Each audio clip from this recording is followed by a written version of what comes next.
দেখেন 5 বন্ধু মিলা কি খাইতেছে, তরমুজ খাইতেছে না কি খাইতেছে? দেখেন মধু মধু নাকি রসমলাই। দেখেন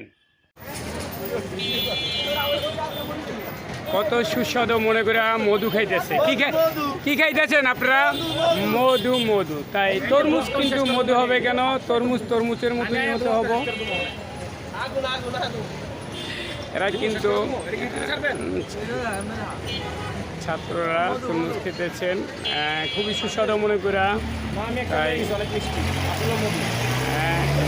সত্যি সত্যি তরমুজের মতন হতে হবে, সেটা মধুর মতন হতে হইব না। তাই আমার কাছে কোনো মধু নাই, আমার কাছে আছে শুধু তরমুজ সুস্বাদু তরমুজ, অনেক মিষ্টি, লাল টকটকা। তাই এরা খুব সুন্দর করে খাইতেছে। 4 বন্ধু মিলে আজকে তরমুজ খাইবে আমার দোকানে আসছে।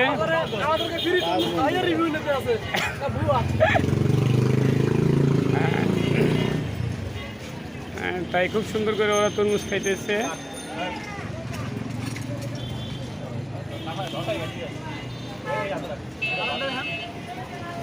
না তুমি খাও টকটকা লাল।